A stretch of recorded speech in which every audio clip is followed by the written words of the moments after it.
kababaihan sila'y bituin, sa pamilya sa bayan sila'y lihim ng simbahan.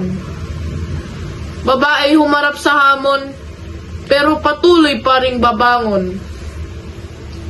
Kababaihan ng Asya, sagisag ng lakas, sa bawat hakbang, kasaysayang bumabalikwas. Sa bawat krusada, di lang pansariling tagumpay.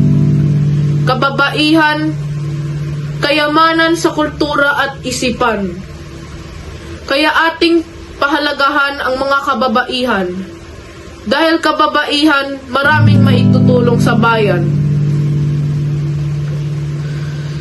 Bawat himig, naglalakbay sa kaharian ng karapatan.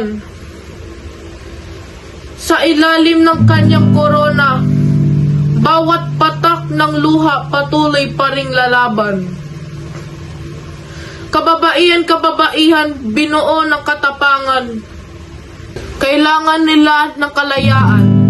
Kaya kayong mga kababaihan, patuloy na lalaban.